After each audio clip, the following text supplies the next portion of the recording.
This podcast is brought to you by the School of Advanced Study, University of London. I think, excuse me, the point at which Knox stopped, I think is a perfect place for me to take over, because looking at Mandela, the point that he made that I'd like to underscore is that on balance, Mandela is probably remembered, with less romanticism if you look at the actual work of foreign policy and peacemaking that he did on the continent. And that's what I'd like to speak to overall. But I'd like to place this in context by doing one thing before I go to specifics. And that is that we cannot really truly understand Mandela's contribution without tackling a couple of issues around the concept or theory of leadership. On the surface, Nelson Mandela's iconic image conveyed the impression of a flawless,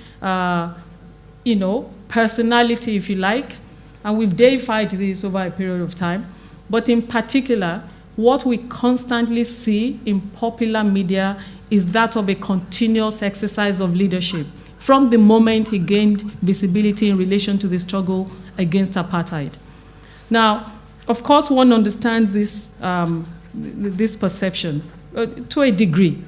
The nature of the subject that propelled Mandela to that level of visibility, that of apartheid, is one that was emotive, and the moment ordinary people got involved, we had to see him in that flawless character that people would prefer to recall. And more importantly, if I want to bring this conceptual perspective into it, is that there's a popular notion of leadership that is so fixated on an individual and their traits, and their personality, charisma. And I think that is what is, most appealing, not just on the African continent, but, worldwide. My point is this, that conceptually and practically, Mandela's exercise of leadership does not conform with these impressions. Popular approaches to leadership, as I just alluded to, tend to be dominated by trait-based perspectives of leadership. Therefore, there's a tendency for us to hang effectiveness on, the intangibles of personalities and particular traits that may not carry through in all situations.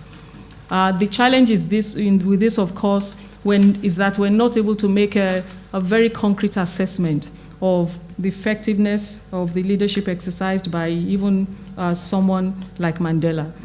I want to propose that if we switch perspective a little bit and we look at leadership from a process-based perspective, we'll begin to see other factors that come to our view immediately. Two are important in this regard.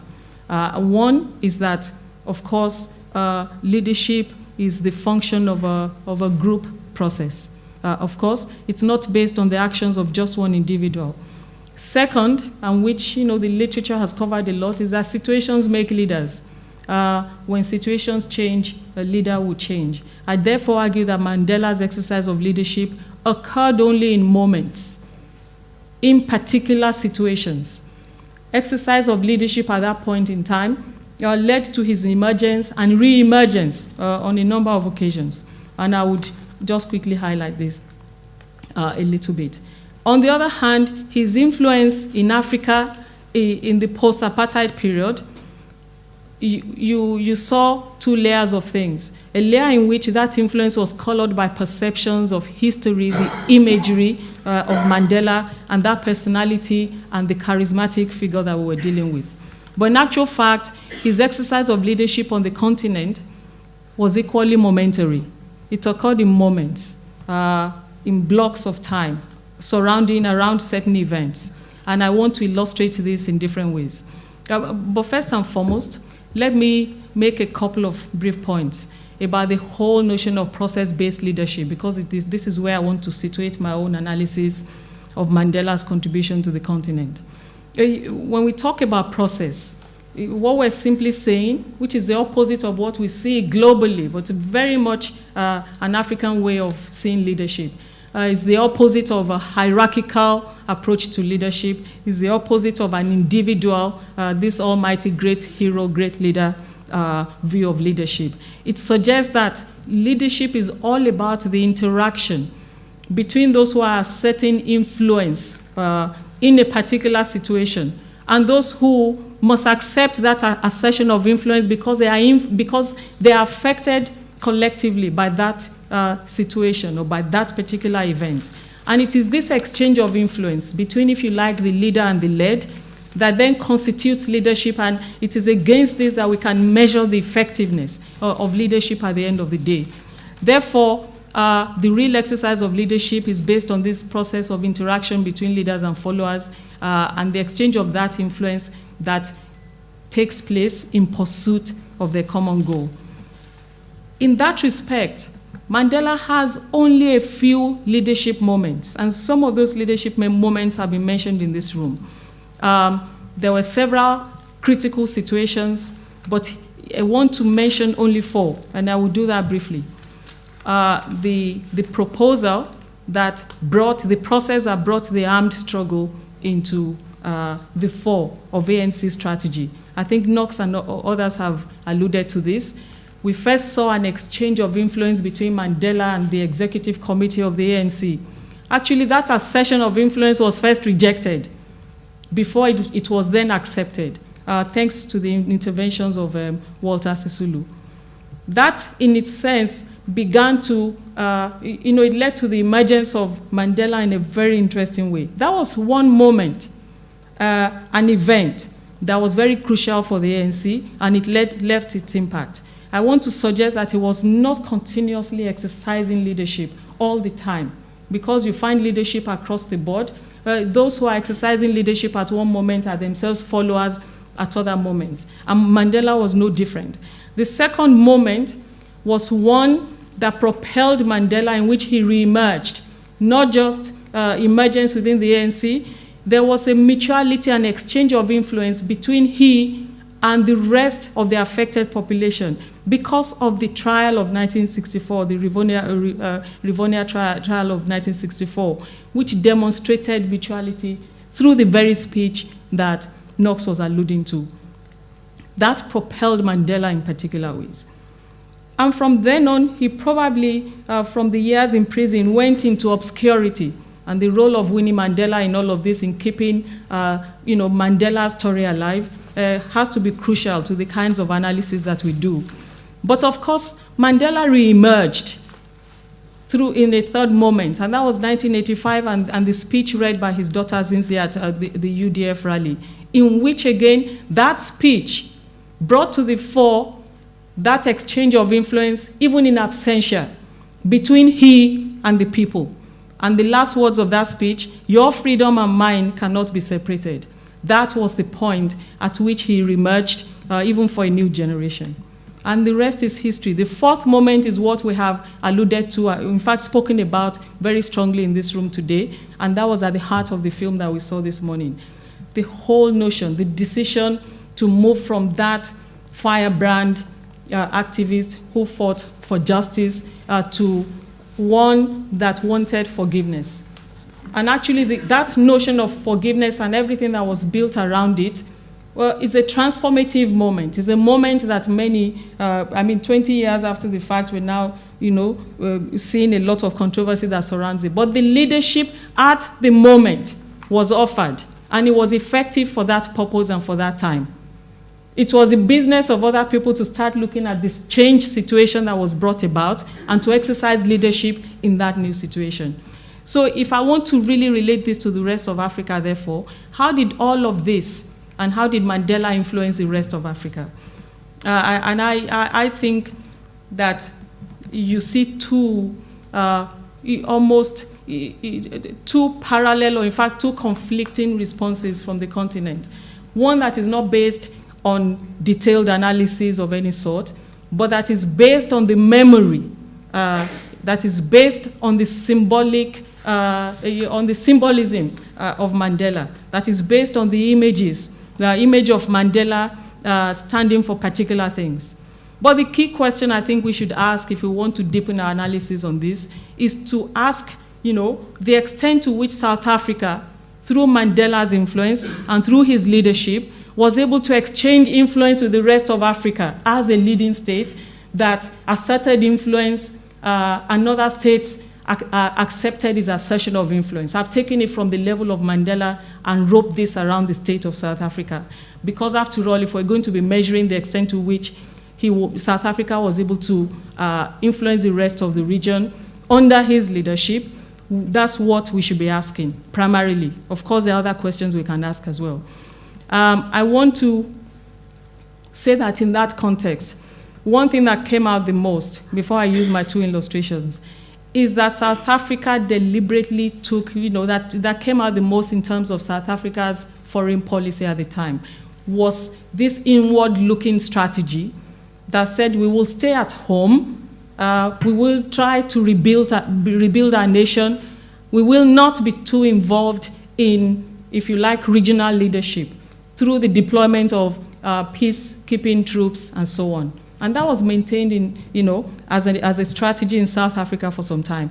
But in this context, certain events occurred. One that we probably will recall was Nigeria's expulsion from the Commonwealth. Because at the time, Abacha's brutal regime had already hanged Ken Saro-Wiwa and 8 other activists at the time. That global outcry led South Africa, under Mandela's leadership, to agree with the Commonwealth on the expulsion of Nigeria. Now, notwithstanding the correctness of that stance, this was rejected by a core of African states that thought this was unexpected. You wanted more solidarity from a leader who himself had benefited from the solidarity of other African countries. Within Nigeria itself, of course, we can imagine that the ruling elite in Nigeria at that point in time, under the military rule, were not going to be in agreement with this. But what was fascinating was to see how a whole range of diplomats who were not necessarily in agreement with the ruling elite thought, my goodness, we didn't expect that of Mandela. We expected that he would have shown greater solidarity with a fellow African country, especially one that made itself a member of the frontline states. This turns out, and this was a rejection of his assertion of influence, even amongst ordinary people, not everyday people on the streets, but people who were professionals, who were, the technical class, technicians, if you like, who you thought would have known better. But that was the situation. The second example I'd like to offer is around mediation, the mediation role of Mandela in Burundi. That stands out because we had seen a situation where Julius Nyerere had taken on that role. In fact, the Arusha Peace Agreement for Burundi was signed in 2000 between President Buyoya at the time and the opposition, Frodebu. Julius Nyerere had stepped out of this scene, and we had seen in 1996 South African President Nelson Mandela take over the negotiations. Now, power struggles between internal and external actors were apparent in South Africa. Very interestingly, it was the issue of reconciliation and the language of reconciliation that brought about those sort of tensions between internal and external actors. And at some point in time, in fact, some scholars argue that, in a sense, South African mediators were framing the conflict in Burundi as similar to apartheid, that of a small minority holding power over a large oppressed majority. According to others, anyway, they felt that Mandela was cautious about, not wanting to be seen as forcing the South African example down Burundian throats. But in a sense, the impression that this was, we were exporting a South African agenda, a South African template to Burundi, was one that was very clear amongst a circle of, that came out amongst a circle of actors. Now, it's very interesting that part of the critique was that we ended up with a peace agreement that began to frame the public discourse that accompanied this process as something that was a South African model. Why? Because the peace agreement has the concept of forgiveness somewhere hidden within it, especially in relation to the Truth and Reconciliation Commission. I think it's important to look at that whole exercise and see the subtle influences that, are dragged along when you have somebody in the image of Mandela at the heart of a peace process. So you had in the preamble of the Arusha Peace Agreement, for example, the many ways in which, if you like, national reconciliation was understood. It was used in conjunction with peace, stability, justice, rule of law, and was consistent actually with the arguments of those who said the externals were bringing a liberal peace agenda. But now, interestingly, the TRC itself, the Truth and Reconciliation Commission, part of the agreement, the word forgiveness was used. And that's very, very fascinating, because it brought back, again, some of those discourses around forgiveness and what it does in those contexts. I don't want to repeat some of the conversation that we had this morning. But what is worth noting is that the TRC, or anything close to it, has never been implemented in Burundi. In fact, also Knox, it was never really implemented in the DRC. So we are left to, and yet this entire process was seen as a success. It was seen as a joint achievement of a whole range of actors: the International Conference for the Great Lakes region, the African Union, and of course supported financially by the international community. But so although the agreement was brought, the agreement brought relative peace and stability to Burundi, that transitional mechanisms have never been implemented, and conflicts arose over why, what its purpose was, who and what should be investigated, and so on and so forth. To conclude, I think the point I'm trying to make is that you can see Mandela's influence across the continent in two conflicting ways, if you like. If we take the trait perspective to leadership, my goodness, on the streets, and we saw that at the funeral events last year, on the streets of the continent, he remained an iconic character who was judged only in terms of what he symbolized, what he represented, and what he did was seen as something that he did continuously, so much so that you never tend to hear the names of other leaders in the ANC who offered leadership at various other moments in South Africa. We need to really, we need to ask what that is about and analyze it and see whether that was a deliberate strategy in the first instance to frame that struggle, as something that one particular person, one particular individual, or one person's image will represent at a particular moment. But in any case, it caught fire, and on the streets of the continent, that is Mandela. You could not really remove that perception. But from a process-based perspective, Mandela's contribution is often seen in more dispassionate terms, and he's probably remembered with less romantic fervor, and more by the ways in which South Africa's own interests and templates have been imported to other parts of the continent. And interestingly, indeed, his successor, Mbeki, might have a far greater impact on continental affairs through his contribution in NEPAD, that's a new partnership for Africa's development, and the creation of a new African Union. And I'm going to leave it at that. Thank you very much. Thank you very much. Thank you.